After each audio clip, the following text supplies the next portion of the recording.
नमस्कार, मैं अशोक कुमार पांडे और स्वागत है आपका द क्रेडिबल न्यूज पे। ये जो खबर आई है ये भारत के लिए बेहद खतरनाक खबर हो सकती है।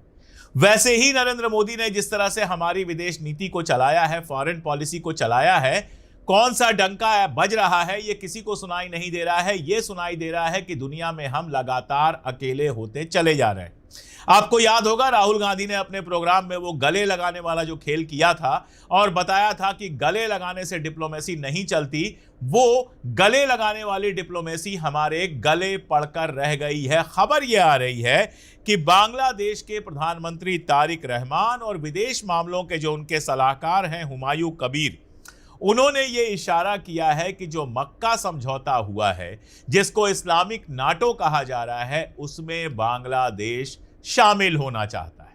मक्का समझौते के बारे में उन लोगों को ठीक से पता होगा जो लोग लगातार मेरे वीडियोस देखते हैं, खास तौर पर मिडिल ईस्ट अपडेट्स मेरी देखते हैं, उनको मैंने बहुत डिटेल में बताया है। और अगर नहीं देखते हैं तो चैनल को सब्सक्राइब कर लीजिए और वो जो बटन होता है दबा लीजिए ताकि लगातार आपके पास मैसेज आते रहे, वीडियोस आते रहे और आप दुनिया भर की खबरों से अपडेट रहे। खैर, मक्का समझौता जो हुआ है उसमें 4 मुल्क शामिल होने थे: पाकिस्तान, तुर्की, सऊदी अरबिया और इजिप्ट। आखिरी वक्त पे इजिप्ट बाहर चला गया। कहा जा रहा है कि यूएई का बहुत ज्यादा प्रेशर था उसके ऊपर। और उसके बाद जो समझौता होता है वो पाकिस्तान, सऊदी अरबिया और तुर्की में होता है, यानी 2 मिडिल ईस्ट की कंट्रीज और तीसरा पाकिस्तान।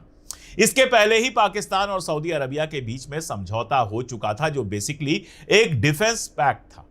यह भी एक डिफेंस पैक्ट है और अगर ये नाटो की तरह है, क्योंकि इसकी बहुत ज्यादा डिटेल्स अभी बाहर नहीं आई हैं, अगर ये नाटो की तरह है तो इसका मानी ये हुआ कि अगर पाकिस्तान के ऊपर कोई अटैक करता है तो तुर्की और सऊदी अरबिया पाकिस्तान की मदद करेंगे, उसको अपने ऊपर अटैक की तरह ट्रीट करेंगे। ऐसे ही सऊदी अरबिया के ऊपर अटैक होता है तो तुर्की और पाकिस्तान, तुर्की के ऊपर अटैक होता है तो सऊदी अरबिया और पाकिस्तान उसकी मदद करेंगे। इसका मानी क्या है? इसका मानी है कि तीनों मुल्कों ने जो अपने सुरक्षा का मामला था, जो आर्मी, एयरफोर्स, नेवी और बाकी सुरक्षा का मामला था, उसको एक दूसरे के साथ जोड़ दिया है।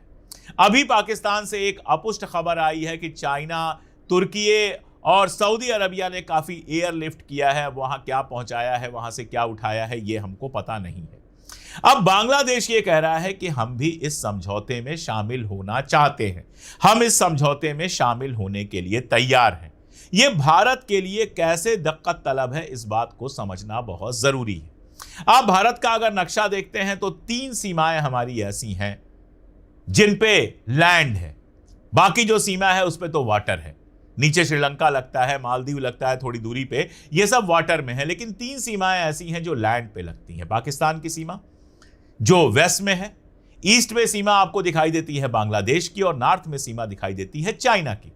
जब 1972 में बांग्लादेश वार हुआ था उस समय पाकिस्तान ने यह उम्मीद की थी कि उधर से चाइना मदद करेगा और जिसको चिकन नेक कहते हैं, सिर्फ 22 किलोमीटर का गलियारा है जो बाकी भारत को नॉर्थ ईस्ट से जोड़ता है, उसको ब्लॉक कर देगा और बाकी नॉर्थ ईस्ट को आराम से इंडिया से अलग किया जा सकेगा। यह प्लानिंग थी उस समय। लेकिन चाइना ने आखिरी टाइम पर मदद नहीं की। भारत ने एयर ब्लॉकेज कर दिया और उसका नतीजा यह हुआ कि पाकिस्तान 2 हिस्सों में बटा, बांग्लादेश बना और पाकिस्तान। अब बांग्लादेश बनवाने के पीछे इंदिरा गांधी और भारत की सोच यह थी कि अब पाकिस्तान से जो खतरा है वो लिमिट हो गया, क्योंकि अगर वो हमारे ऊपर हमला करते हैं तो एक ही तरफ से हमला कर पाएंगे, दूसरी तरफ से हमला नहीं कर पाएंगे। और लंबे समय तक यही रहा कि बांग्लादेश और भारत के बीच में रिश्ते बहुत अच्छे रहे। जो भी बांग्लादेश का प्रधानमंत्री बना वो पहली यात्रा पर भारत आता था। तिजारती रिश्ते बहुत अच्छे थे और बाकी रिश्ते भी बहुत अच्छे थे।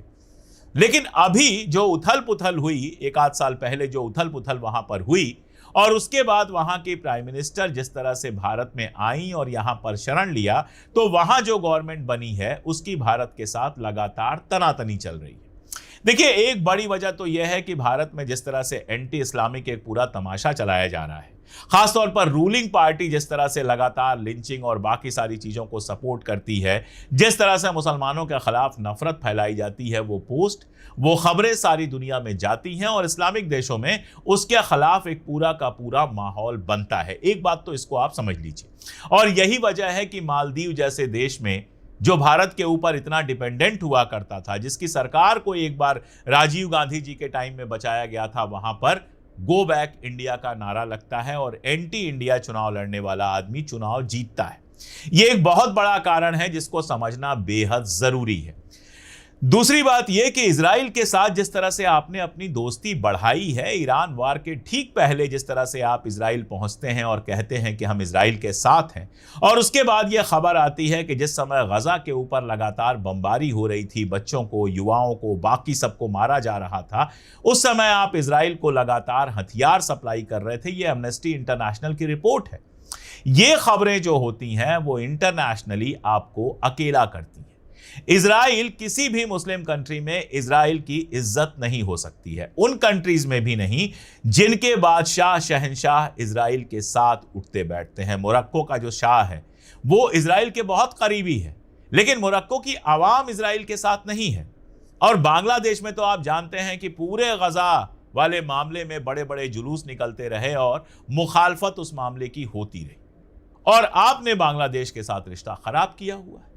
नतीजा कि बांग्लादेश और पाकिस्तान करीब आ रहे हैं। अब मान लीजिए मक्का समझौते में बांग्लादेश शामिल हो जाता है, इसका मतलब पाकिस्तान के ऊपर अटैक होने पे आपको यह डर बना रहेगा कि बांग्लादेश की तरफ से भी अटैक हो सकता है। बस एक ही बात है कि बांग्लादेश में पहुंचने के लिए हमारा पूरा एयर जो है उसको आपको पार करना पड़ेगा। यह बड़ा मुश्किल काम होगा। इसलिए पाकिस्तान की आर्मी तो बांग्लादेश जाकर ऑपरेट नहीं कर सकती है, लेकिन बांग्लादेश भी हमारे लिए खतरा बन सकता है। इतना बड़ा पावर नहीं है कि उधर से हमला करेगा तो बहुत बड़ी बात हो जाएगी, लेकिन खतरा यहां से होता है कि चाइना अगर इसमें शामिल होता है तो हम बहुत बड़े जंजाल में फंस जाएंगे। तो मोदी जी की जो फॉरेन पॉलिसी है वो हमको यहां तक लेके आई है कि अड़ोस पड़ोस में एक दोस्त हमारे साथ नहीं रह गया है। जो नेपाल की नई गवर्नमेंट है उसके हरकतें आप देख ही रहे हैं, वो आपको दोस्त की तरह ट्रीट नहीं कर रहे। चाइना के राष्ट्रपति आने वाले हैं, उनके आओ भगत की तैयारी चल रही है। पिछली बार आए थे तो झूला झुलाया गया था, लेकिन बाकी हम जानते हैं कि अरुणाचल प्रदेश में किस तरह की खबरें आई हैं। किस तरह वहां के एक युवा ने वीडियो डाला कि कुछ दिनों में आप मुझे चाइनीज कहेंगे क्योंकि अरुणाचल प्रदेश जो है वो चाइना के कब्जे में चला जाएगा। लद्दाख से किस तरह की खबरें आई हैं, चाइना आगे बढ़ता जा रहा है। और अब हमारे प्रधानमंत्री ना चाइना का नाम लेते हैं ना पाकिस्तान का नाम लेते हैं, रील बनाते हैं, पता नहीं किसके लिए बनाते हैं। मेलोनी जी से दोस्ती ऐसी बढ़ी हुई है कि स्कूल की किताब में सुना जा रहा है कि मेलोनी पे चैप्टर पढ़वाएंगे। एक साड़ी आ गई जिस पर मोदी जी और मेलोनी जी की तस्वीर बनी हुई है। ऐसे हमारी फॉरेन पॉलिसी चल रही है। ट्रंप जब जो चाहता है वो कर देता है। कभी 100% टैरिफ, कभी 150% टैरिफ, कभी कुछ। इकॉनमी की जो हालत है बताने की जरूरत नहीं है, हम कुछ बना नहीं रहे हैं। वंदे मातरम पे विवाद हो रहा है, 1937 का झगड़ा अब सुलझाया जा रहा है, लेकिन यह नहीं दिखाई दे रहा है कि अगल बगल हमने इतने दुश्मन बना लिए हैं कि कल को अगर जंग जैसे हालात हुए तो पता नहीं क्या होगा। दुनिया को झूठ बोलकर, देश को झूठ बोलकर, लगातार बेवकूफ बनाकर, डंका बजवाने की बात करके, दूसरे देशों से पुरस्कार, नए नए पुरस्कार जो इन्हीं के लिए बनाए जाते हैं और दोबारा किसी को नहीं दिए जाते हैं, ऐसे पुरस्कार लेकर आप अखबारों में तो छा सकते हैं, टीवी चैनलों पर तो छा सकते हैं, लेकिन रियल पॉलिटिक्स में आप किस कदर अकेले पड़ गए हैं वो इस बात से समझ में आ रहा है कि बांग्लादेश सीधे सीधे पाकिस्तान के साथ डिफेंस समझौते में जा रहा है और आप चाहकर भी कुछ नहीं कर पा रहे। यह बेहद बड़ा मुद्दा है। काश हमारे टीवी चैनल से इसको उठाते, लेकिन हम यहां पर हैं ही इसलिए कि टीवी चैनल जिन मुद्दों को ना उठाएं, जिनको ना उठा पाते हो, जिनको उठाने से डरते हो, बल्कि जिनको दबाते हो, उन मुद्दों पर